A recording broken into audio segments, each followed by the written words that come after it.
Hello, and welcome to Boring Story for Sleep. Find a comfortable position. Allow your body to feel heavy, supported, and at ease. Let your shoulders fall away from your ears and soften the space between your eyebrows. There's nothing for you to do right now, and nowhere for you to be. Simply rest and listen. Tonight, we are not traveling to a distant, fantastical land, nor are we following the grand narrative of emperors and generals. Instead, we are taking a quiet journey back in time to the heart of an ancient city. We are going to walk the stone-paved streets of Rome, not as a conqueror or a senator, but as someone history rarely remembers.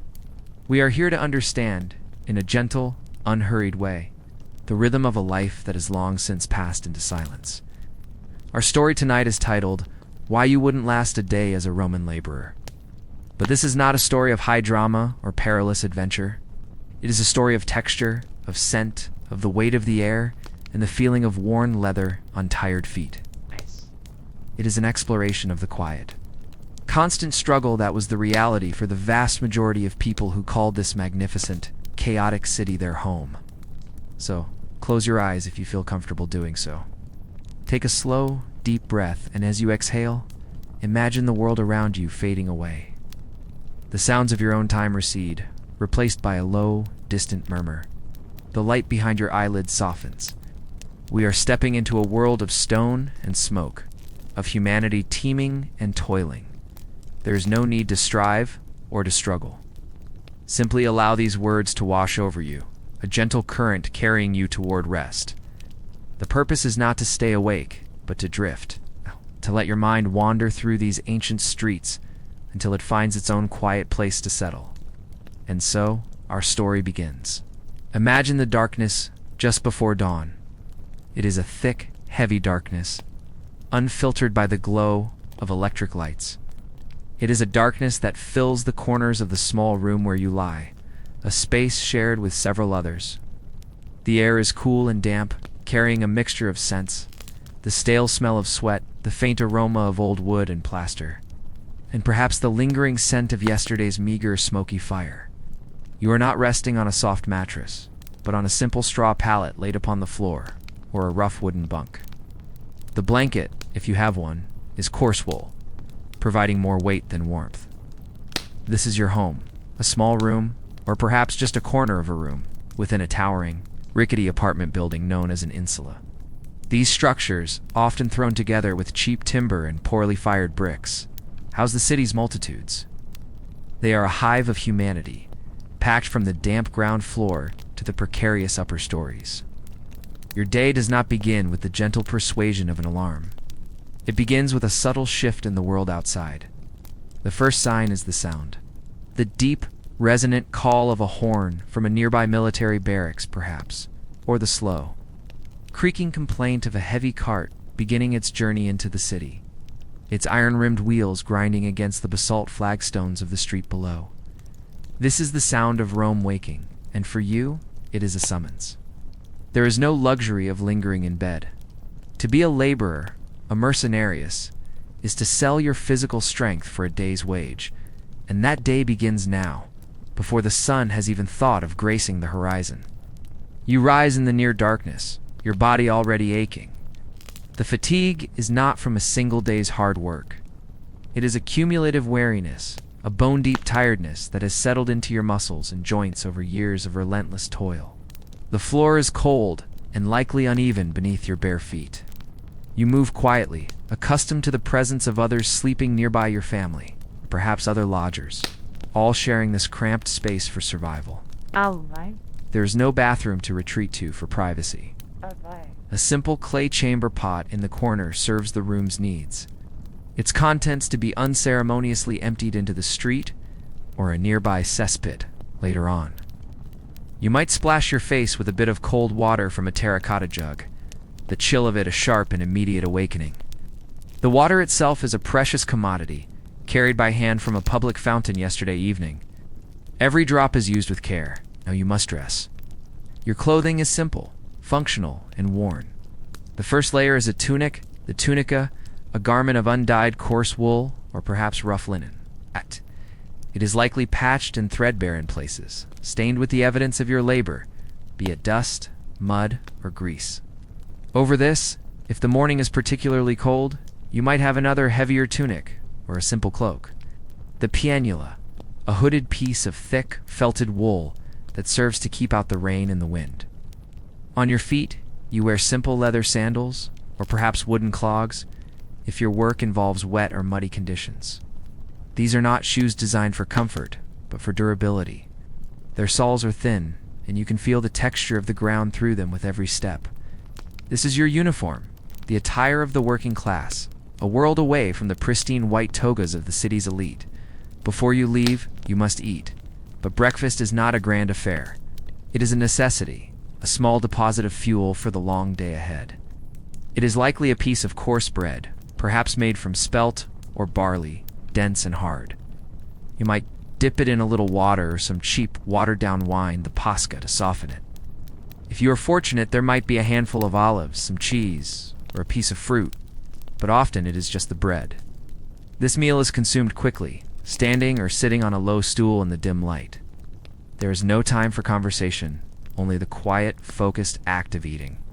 The rhythm of their lives, and now your life, is dictated by the need for work and the ever-present reality of hunger. A constant struggle defines your existence. With this meager meal inside you, it is time to face the city. You step out of your building, and the world that greets you is a sensory overload. The street is narrow, a canyon carved between the towering insulae. The buildings lean precariously, their upper floors jutting out over the street, casting it in perpetual shadow. The air is thick with smells. The dominant scent is smoke, a constant haze from the countless cooking fires and workshops that fills the Roman air. Beneath that is the smell of humanity itself, the unwashed bodies, the stale food, the waste that is often simply tossed from the windows above. You learn to walk in the middle of the street, wary of what might rain down from the apartments overhead. Mixed with these are the smells of commerce and industry, the sharp metallic tang from a blacksmith's forge, the yeasty aroma from a bakery, the pungent odor of a tannery, treating leather with urine, and the scent of damp grain from a nearby warehouse. The sounds are just as dense. The clatter of wooden shutters being thrown open, calls of street vendors setting up their stalls, their voices echoing off the stone walls. The lowing of an ox pulling a heavy wagon, its hooves clacking on the pavement. The murmur of countless conversations in a dozen different languages. Rome is a city of immigrants, a melting pot of cultures from across the vast empire.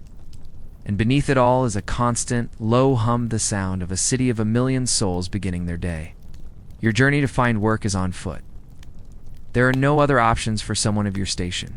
Streets are already becoming crowded, a river of humanity flowing towards the city's various forums and marketplaces. You walk with a steady, practiced gait, your eyes down, navigating the uneven stones and the filth that collects in the gutters. The stones are slick with moisture, and in the low light, it is easy to misstep. You might pause to notice the graffiti scratched into the walls of the building's crude drawings, political slogans, advertisements for gladiatorial games, or a lover's plea. This is the public ledger of the common people, their voices made visible on the city's surfaces. You are heading towards a place where laborers congregate, a spot known to foremen and contractors. It might be a specific portico in a forum, or a wide spot in a major street. Here, men like you gather in the hope of being chosen for a day's work. The air is thick with a quiet anxiety. You stand with others, your shoulders slumped, your face etched with the familiar expression of hope and resignation. A foreman will arrive, his eyes scanning the crowd, looking for strong backs and willing hands. He is a man of higher status, perhaps a freedman who has worked his way up. He moves with an air of authority, and the crowd of laborers parts before him. He needs men to unload grain barges at the river port, or to haul construction materials to a new temple being built, or to dig foundations for a wealthy senator's new villa. The work is always hard, always physical. Foreman looks you over, assessing your strength with a practiced glance. He might ask you to show him your hands to see the calluses that are the testament to your experience. There is a brief negotiation of wages, though you have little power to bargain. The pay is meager. A few sesterces for a full day's labor, barely enough to buy food for your family and pay the rent on your small room. A constant struggle for the most basic necessities. If you are chosen, there is a small measure of relief. You have work for today. not, you will wait, hoping another opportunity arises, or you will begin the long walk home, the day already a loss. But today, you are chosen. You join a group of other men, a motley crew of faces from across the empire, and follow the foreman through the waking city. Your workplace could be the docks on the Tiber. Here, the air is thick with the smell of the river, of wet ropes, of the goods being unloaded from the ships that have traveled from Egypt and North Africa. The work is relentless. You're part of a human chain, hauling heavy sacks of grain or a large amphory of wine and olive oil from the ships to the warehouses. The sacks are heavy, digging into your shoulders. The amphory are awkward and fragile. A moment's carelessness, meaning a loss of pay or a sharp rebuke from the foreman. The sun begins to climb higher in the sky, its heat beating down on you. There's no shade. The rhythm of the work is hypnotic. Lift, carry, set down, return. Over and over again. Your muscles scream in protest, but you cannot stop. Stop is to risk being sent away without your day's pay. The rhythm of their lives is one of ceaseless motion. Or perhaps your work is on a construction site. The sounds here are different. The sharp crack of a hammer against stone. The grating sound of a saw cutting through wood. The shouts of the foreman directing the work. You are not an artisan, a skilled stonemason, or carpenter. You are a simple laborer. Your job is to do the heavy lifting. You might be tasked with carrying baskets of rubble from a demolition site, or mixing mortar with a heavy hoe, the lime dust filling your lungs and making your eyes water. You might be part of a team operating a large wooden crane, a massive, human-powered machine used to lift heavy stone blocks into place. This is dangerous work. A frayed rope, a moment of inattention, and a man could be seriously injured or worse. Safety is a luxury you cannot afford to consider. You focus on the task at hand, your body a machine of flesh and bone, driven by the need to earn your daily bread. You might pause to notice the intricate mosaics being laid by skilled craftsmen, or the fine details of a marble column being hoisted into place. But these are glimpses into another world, a world of skill and artistry that is far from your own. The day wears on, marked by the slow passage of the sun across the sky. There is a short break in the middle of the day, a brief respite from the relentless labor. You find a spot of shade, you're back against a cool stone wall. Your midday meal is as simple as your breakfast. You might have another piece of bread, perhaps with a small piece of cheese or a few figs you purchase from a street vendor on your way to work. You drink water, or more likely, the sour wine vinegar mixture of Posca, which is cheap and thought to help ward off thirst. As you eat, you watch the city move around you. You see wealthy citizens carried on litters by their slaves, their faces veiled against the sun and the stench of the streets. See merchants hawking their wares, their voices a constant melodic chant. You see soldiers in their distinctive armor, a reminder of the power that governs this vast city. It is a world you are a part of, yet also profoundly separate from. The rhythm of their lives, the lives of the wealthy and powerful, is a world away from your own. The afternoon is often the hardest part of the day. The initial strength of the morning has faded, replaced by a deep, aching fatigue. The sun is at its most brutal, and the air is heavy with heat and humidity. Sweat stings your eyes, and your tunic is soaked through. But the work does not lessen. The foreman pushes you and the other laborers to finish the day's tasks. The risk of injury increases as exhaustion sets in. Slip of the foot, a misjudged weight can lead to a sprained ankle, a pulled muscle, or a crushed finger. For a laborer, even a minor injury can be a catastrophe. There's no sick pay, no compensation. If you cannot work, you do not earn. A constant struggle against the fragility of your own body. You learn to pace yourself, to find a rhythm that you can maintain for hours on end. You learn to shut out the pain, to focus on the simple, repetitive motions of your task. Your mind might wander, but it rarely wanders to grand dreams or ambitious plans. It is focused on the immediate, the next sack to be lifted, the next basket of rubble to be carried, the end of the day, the promise of a few coins and a brief period of rest. You might exchange a few words with the man working beside you, shared complaint about the heat or the foreman, a brief moment of human connection in a day of dehumanizing labor. But for the most part, you work in a state of focused, weary silence. Finally, as the sun begins to dip towards the horizon, casting long shadows across the city, the foreman calls an end to the day's work. It is not a set time, but rather when the light begins to fail or the assigned task is complete. Line up, your body covered in a layer of grime and sweat, to receive your pay. The foreman counts out the coins into your hand. You check them carefully. Being shortchanged is a common occurrence. The small heavy bronze or copper coins feel like a meager reward for the exertion of the past 10 or 12 hours, but they are your survival. They are the difference between eating tomorrow and going hungry. The journey home is slow, your feet dragging on the stone pavement. The city is still very much alive, perhaps even more so than in the morning. The streets are thronged with people returning from work, shoppers at the markets, and those simply seeking the cooler air of the evening. The smells have changed. Now, the air is filled with the aromas of cooking from the countless street-side food stalls and bakeries. The scent of grilling fish, of simmering stews, of freshly baked bread. These smells are a form of torture when you are hungry and your pockets contain only enough for the simplest of meals. You might spend a few of your newly earned coins at a thermopolium, a Roman version of a fast food counter.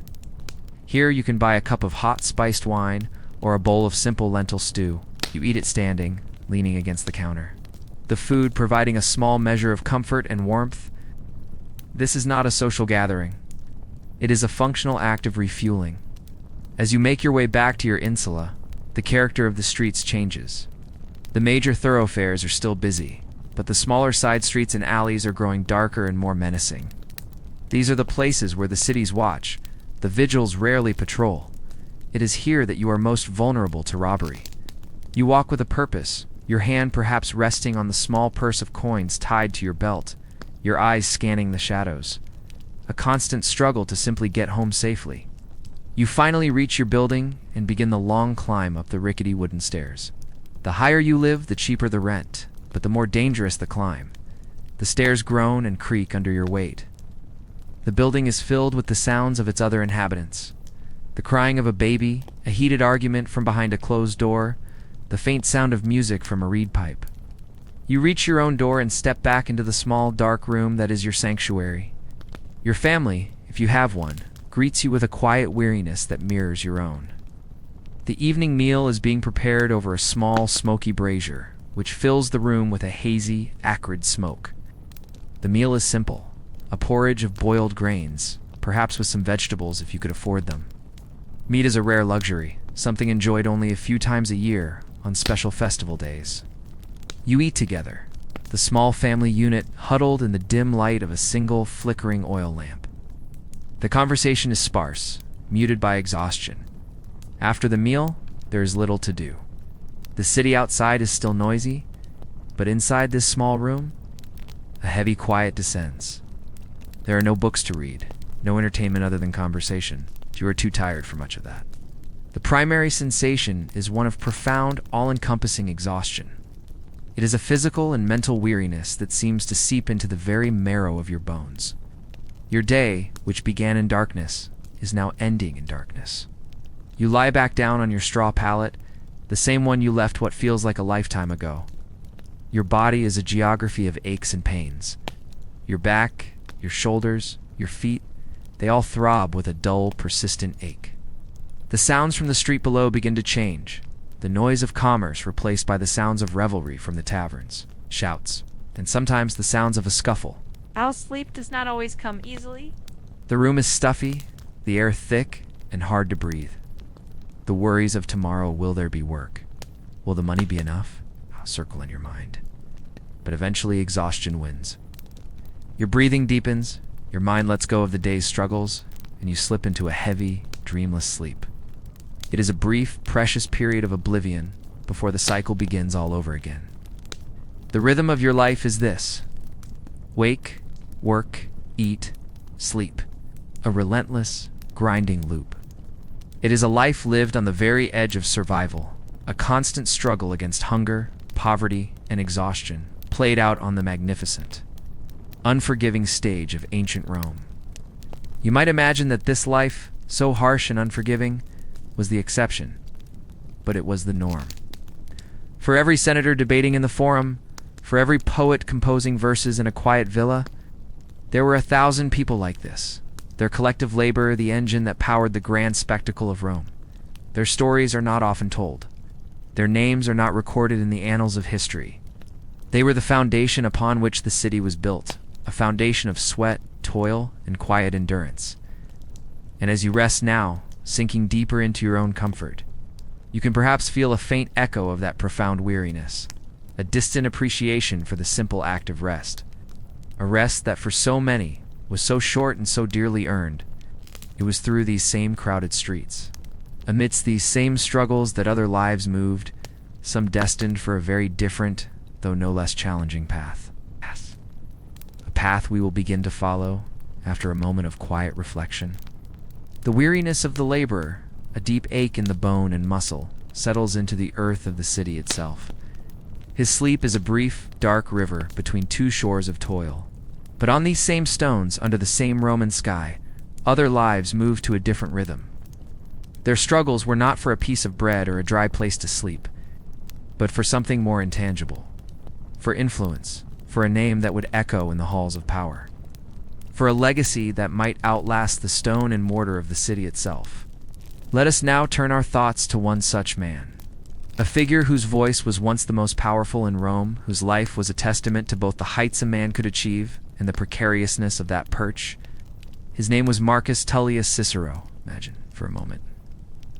Not the grand orator in his immaculate toga, but a young boy, born not in the heart of Rome, but in the small hilly town of Arpinum, 100 kilometers to the southeast. He was a novus homo, a new man, meaning his family had no history of high political office. In the rigid, hierarchical world of the Roman Republic, this was a profound disadvantage. He did not have the easy access to power that came with a famous family name. His path would have to be carved, not inherited. And so, from his earliest days, his life was one of discipline, of a different kind of labor. His work was not of the body, but of the mind. Imagine him as a youth, sent to Rome to study.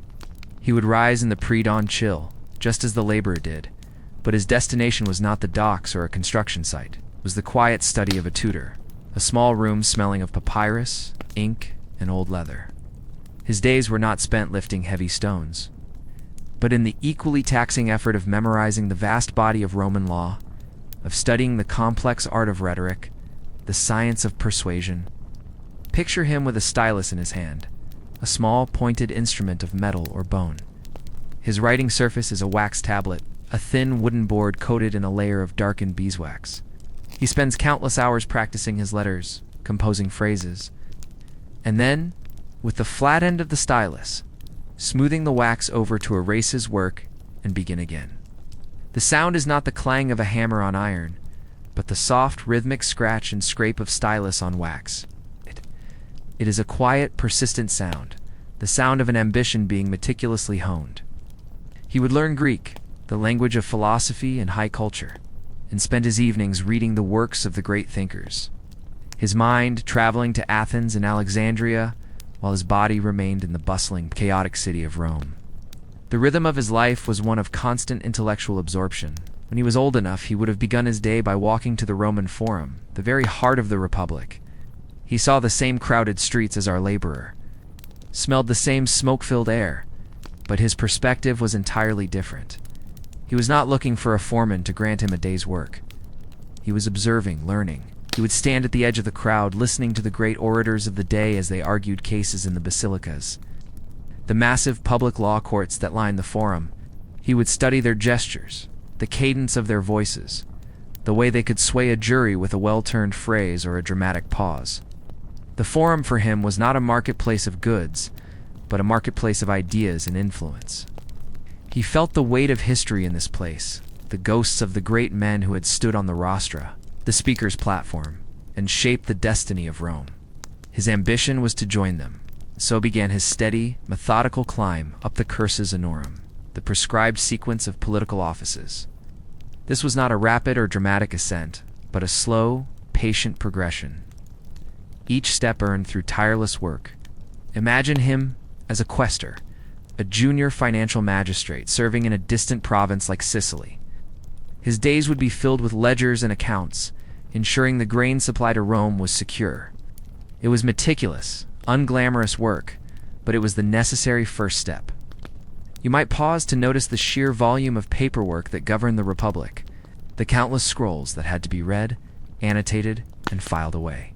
Then, back in Rome, he would serve as aedile, responsible for the maintenance of public buildings and the staging of public games. This required a different skill.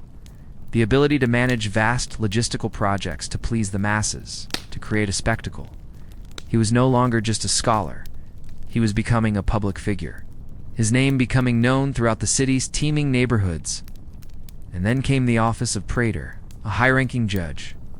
Here in the echoing halls of a basilica, he would sit in judgment, listening to complex legal arguments, his mind sifting through evidence and precedent.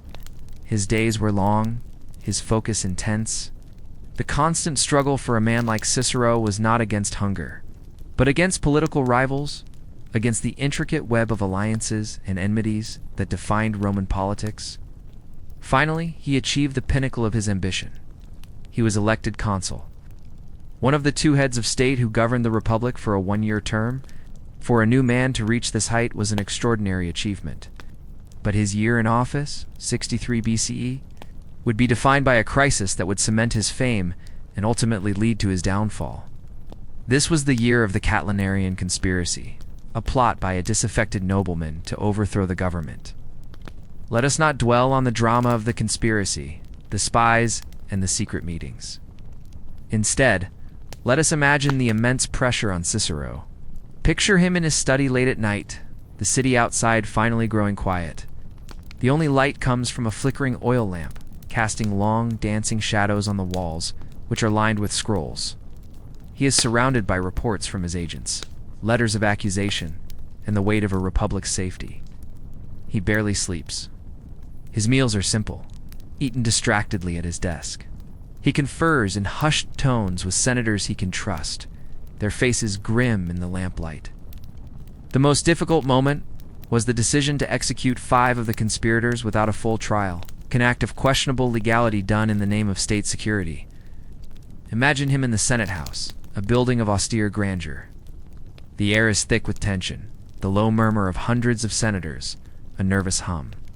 Cicero rises to speak. His voice, trained for years for just such a moment, fills the space. He's not shouting, but his words are clear, firm, and resonant. He is persuading the Senate and himself that this drastic step is necessary.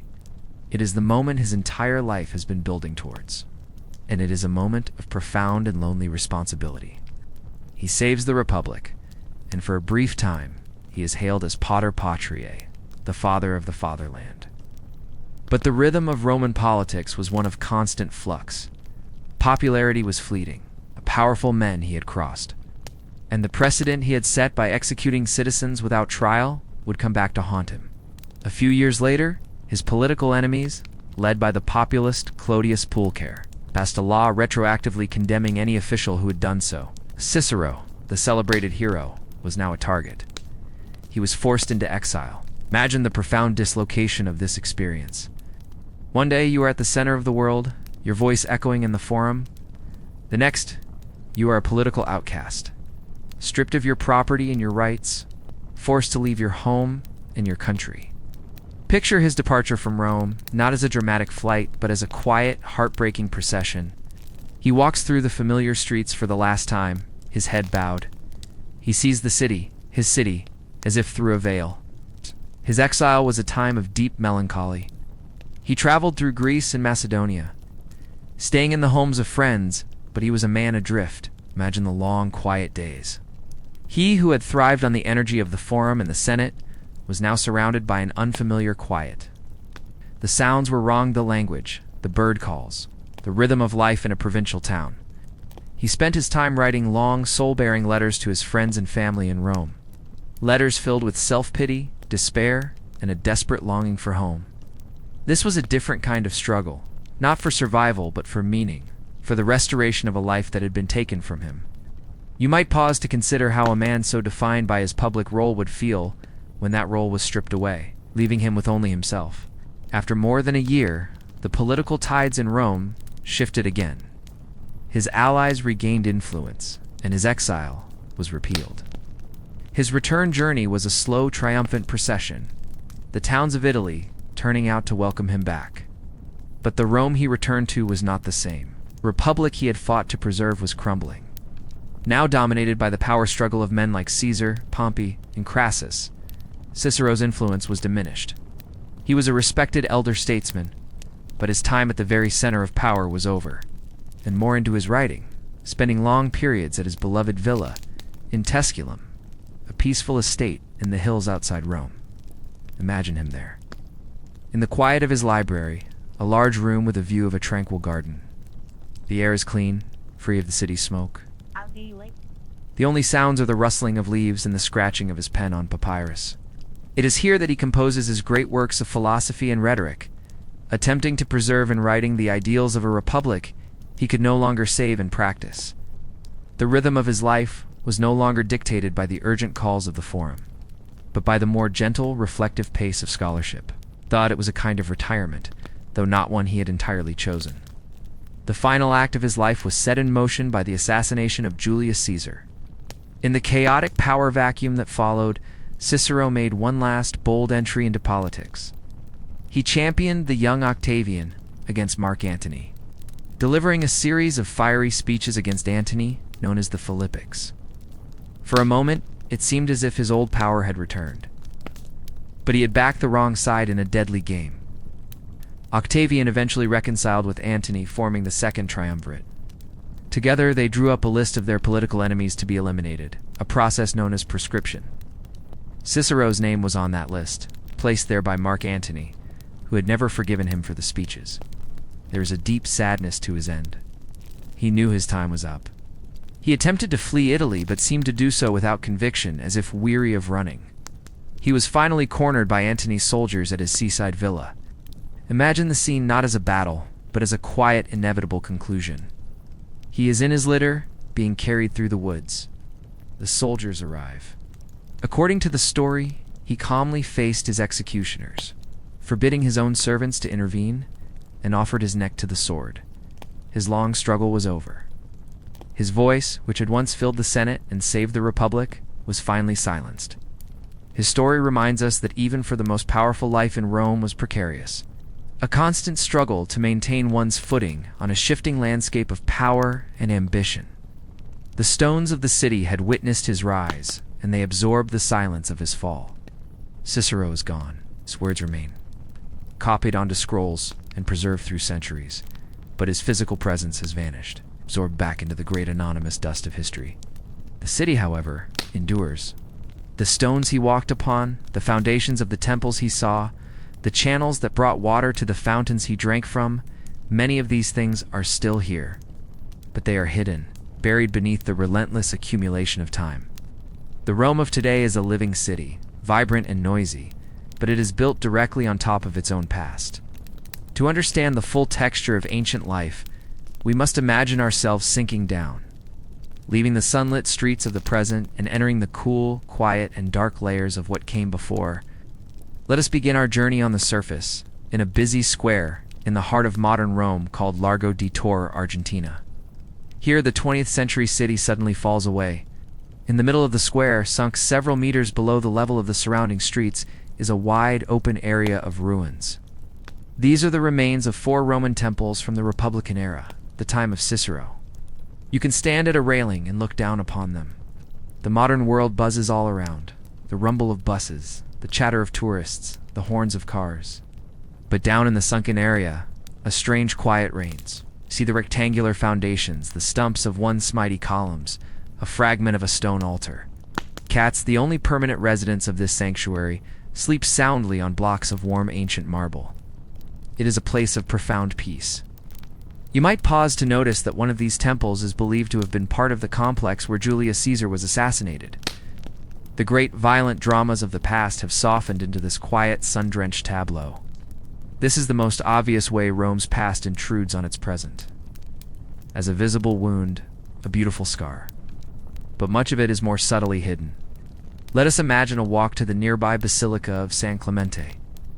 From the outside, it looks like a fairly typical, beautiful medieval church. You enter and your footsteps echo on the marble floor.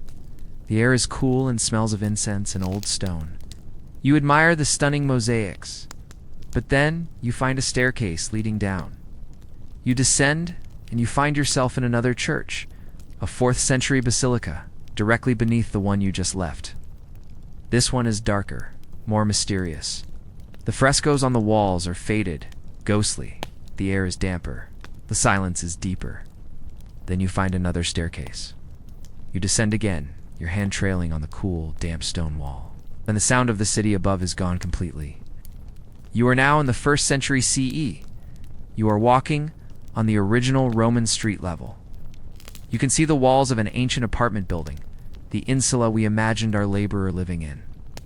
And next to it, you find a temple dedicated to the Persian god Mithras, a popular cult among Roman soldiers. There is a stone altar in the center of the small, cave-like room. And from somewhere in the darkness, you can hear a sound. The gentle, constant gurgle of running water. It is an underground stream, channeled by Roman engineers 2,000 years ago.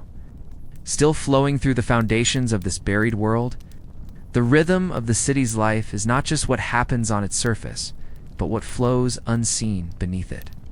The aqueducts were one of Rome's greatest achievements. 11 major aqueducts, by the height of the empire, snaked their way across the countryside, carrying vast quantities of fresh water into the city. They were the city's circulatory system. Most of this system is now gone or buried. Imagine choosing one, the Aqua Virgo, an aqueduct built by Marcus Agrippa, a contemporary of Cicero's later years. It is famous today because it still feeds the Trevi fountain. But most of its 20-kilometer length is hidden. Let us trace its path not on a map, but through our imagination. We begin in the quiet green countryside east of Rome, at its source, a marshy area of pure, clean springs. Here, Roman engineers first identified the water and began their calculations. The work was monumental, requiring incredible precision. The channel had to have a continuous, gentle downward slope for the entire journey. A constant struggle, not of strength, but of intellect and engineering, against the subtle challenges of the landscape. Imagine the aqueduct's journey. For much of its length, it was not the grand arched structure we often picture. It was a simple, covered channel running just below the surface of the ground. Imagine it as a silent underground river flowing steadily in its stone-lined channel. It passes under fields where farmers grow their crops, under vineyards and olive groves. Its presence is completely unknown to those working the land above. It is a secret, persistent artery of stone and water. As it gets closer to Rome, the terrain becomes more difficult, and the engineers had to raise it onto the famous arches to maintain the gradient. But as it entered the city, it went underground again, plunging into the dark earth to feed the city's myriad fountains, baths, and private homes. Imagine the network of pipes and channels spreading out beneath the streets like the roots of a great tree. The main channel of the Aqua Virgo is still there, deep beneath the chic shopping streets of modern Rome. If you could press your ear to the pavement above its path, you might imagine you could hear the faint, cool whisper of water that has been flowing, almost uninterrupted, for more than 2 millennia. This buried world is not just one of utilities, but also of lost grandeur. The city of Rome had hundreds of temples dedicated to every god imaginable. Many are now just names in ancient texts. Their exact locations are a mystery. Imagine the work of an archaeologist, not with a bulldozer, but with a trowel and a soft brush. It is a profession of infinite patience. They might be digging a trench for a new subway line. When the teeth of the digging machine scrape against something unusually hard, all work stops. The archaeologists are called in. Slowly, methodically, they begin to clear away the centuries of accumulated earth and debris. It is a slow revelation. First, the top of a marble block. Then, as they dig deeper, the curve of a column drum, its fluting still sharp. Then, the base of the column and the flagstones of a temple floor. They are not just uncovering stone. They're uncovering a space once filled with the hopes and fears of a civilization. You might pause to consider the layers they dig through. A layer of medieval trash pits. Below that, the foundations of a Dark Ages church. Below that, the rubble from the fires and collapses of the late empire. And finally, they reach the classical level. In your mind, reconstruct this lost temple. It is not the pristine white marble we see in movies.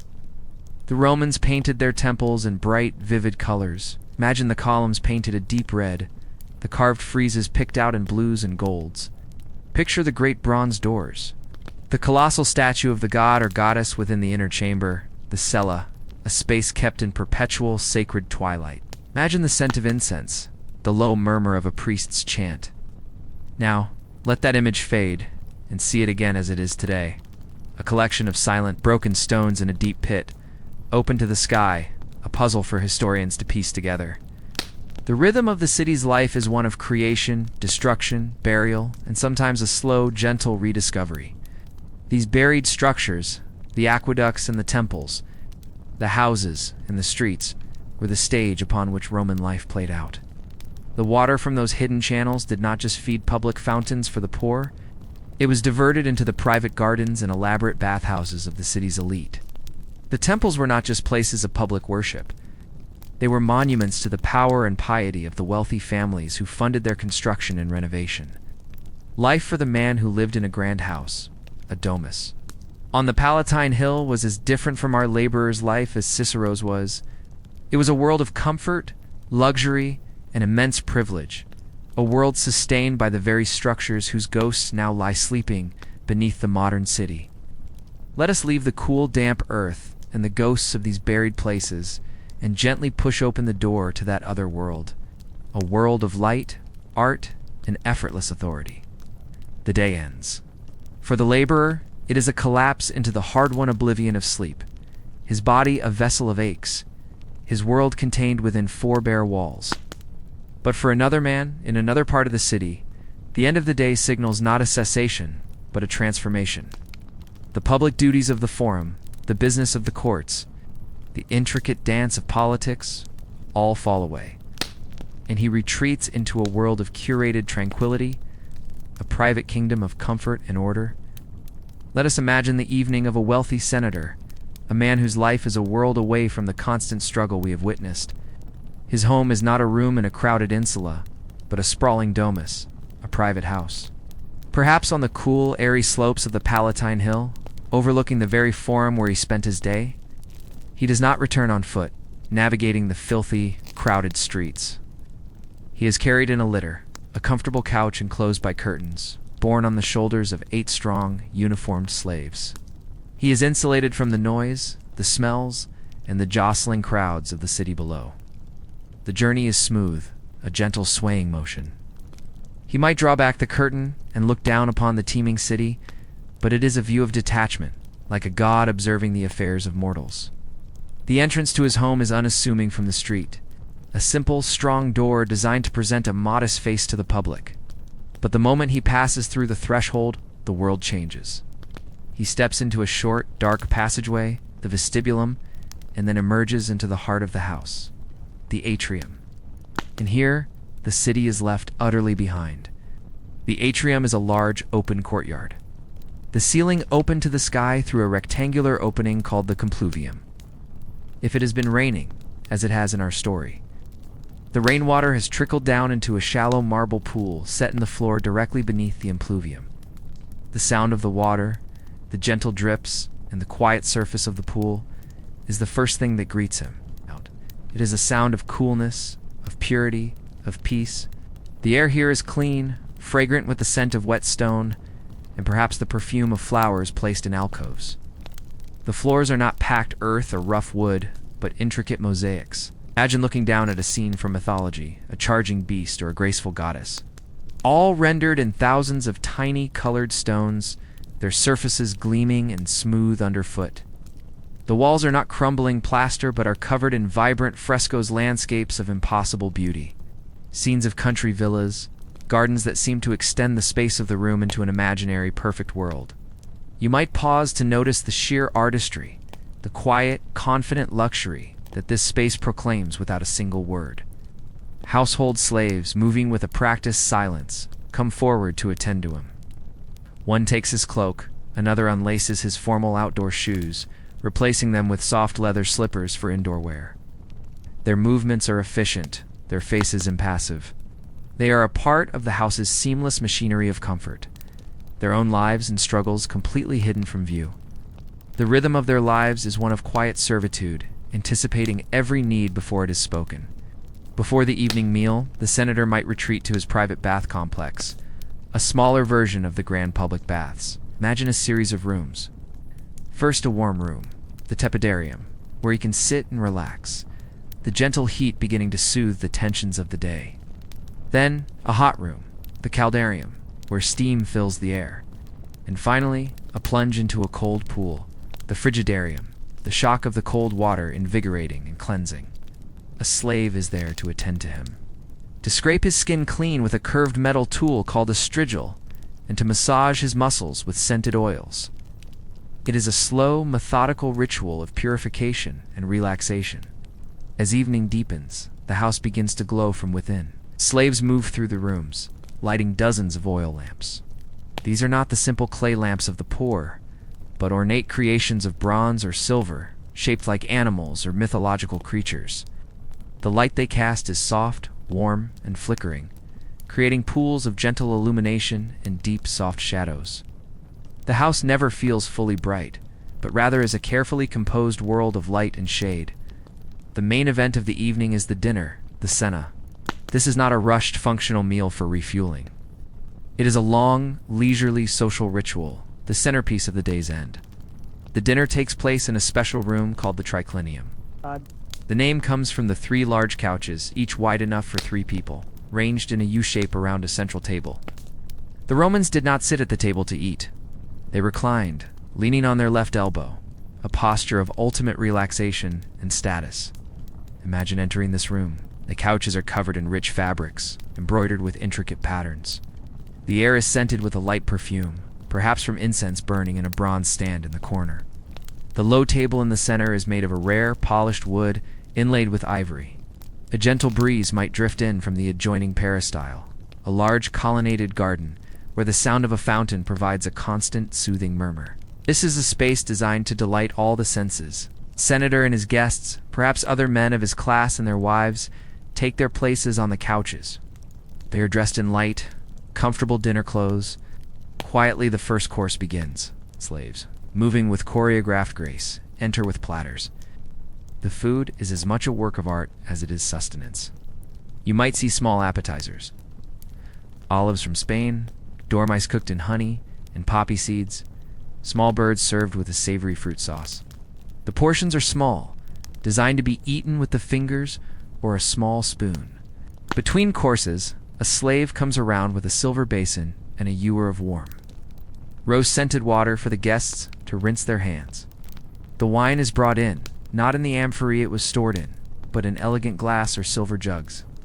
It is never drunk neat, but is mixed with water off, and cooled with snow brought down from the mountains, in a large, ornate bowl called a crater.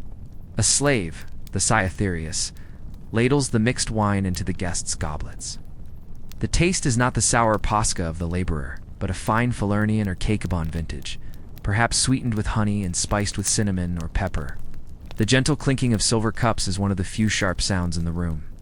The conversation is a low, continuous murmur. The topics are not the desperate worries of survival, but politics, literature, philosophy, or the latest society gossip. It is the conversation of men who are secure in their world, their words flowing as smoothly and unhurriedly as the wine.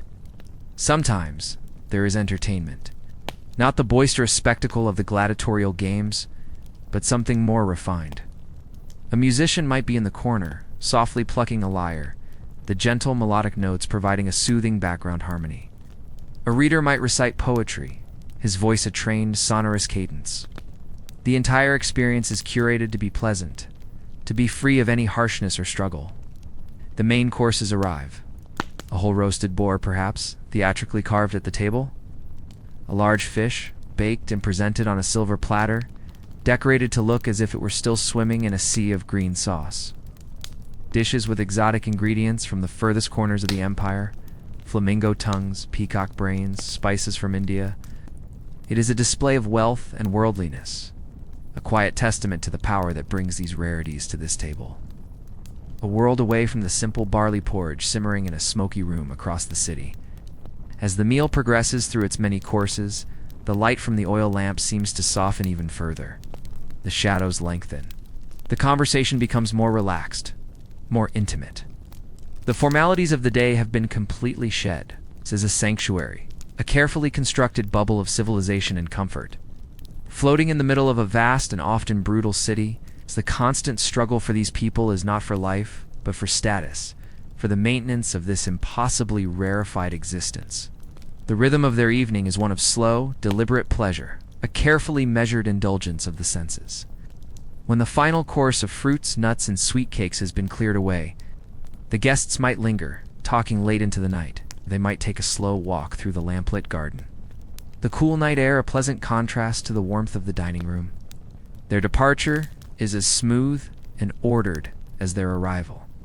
Their litters are waiting, the slaves ready to carry them home through the now much quieter streets of the sleeping city. For the master of the house, sleep comes easily. Retires to a bedroom where the bed is a high, comfortable platform with a soft mattress stuffed with wool or feathers. The sheets are fine linen. A slave has warmed the bed with a pan of hot coals. He lies down, the sounds of the house fading into a deep, managed silence. His last thoughts are not of hunger or exhaustion, but perhaps of a line of poetry he heard, or a political maneuver to be made on the morrow, is a world away from the laborer. And yet, the same moon shines down on the roof of his domus as it does on the tiled roof of the teeming insula. And in the end, the same deep Roman darkness envelops them both, granting a few hours of peace before the city, with all its struggles and all its splendors, wakes once again. And so, our journey through a Roman day comes to a close. We have walked the pre-dawn streets in the worn-out sandals of a laborer, swirled a landscape of stone, sweat, and the gnawing ache of hunger. We have felt the weight of the sacks on his shoulders and the profound weariness in his bones. His life, a quiet, constant struggle, was the engine of the city, the unseen energy that built the temples and fed the multitudes. We have stood in the echoing halls of the Senate with Cicero, feeling the immense pressure of a republic on his shoulders. We listened for the sound of his voice, a voice that could sway a nation. And we followed him into the lonely silence of his exile, into his final, quiet end. His struggle was for a legacy, for an ideal of Rome that was already slipping away, like sand through his fingers. We have explored the city's hidden layers, descending through time into the cool, damp earth. We have heard the phantom murmur of water in lost aqueducts, and imagined the bright, painted colors of temples now buried in a silent sleep beneath the modern streets. We have touched the ghosts of a city that is always present, yet forever out of reach. And we have reclined in the soft, flickering lamplight of a senator's domus, a world of effortless comfort, of spiced wine and quiet music. We have witnessed a life insulated from all harshness, a bubble of tranquility floating on a sea of toil. A world as far from the laborer's reality as the stars in the night sky. The laborer and the senator, the orator and the slave, the living city and its buried past. All these lives, so vastly different, unfolded on the same 7 hills. They breathed the same smoky air. They looked up at the same sun. The same rain fell upon the tiled roofs of their homes. Now, the noise and the struggle have faded. The clamor of the forum is gone. The grinding of the cartwheels on the stone is silenced. The urgent voices, the cries of the vendors, the whispers in the Senate, have all dissolved into time. What remains is a profound quiet. The quiet of the ruins, where cats sleep on sun-warmed marble. The quiet of the underground streams, still flowing in their ancient channels, in the deep darkness. The quiet of the past itself. Time has softened all the sharp edges of this world. The struggles, which felt so immense, so all-consuming to the people who lived them, have been smoothed over like stones on a riverbed. And as that great ancient city sleeps beneath its layers of history, covered by the gentle blanket of time, so too may you find your own quiet. Allow the weight of your own day to fall away. Let the worries and the lists and the struggles of your own world soften and dissolve. There is nothing more to see, nothing more to do. The story is over. The streets are empty. All that is left is the gentle sound of the rain and the deep, peaceful silence that follows. And so, you may rest. You may let go. You may sleep.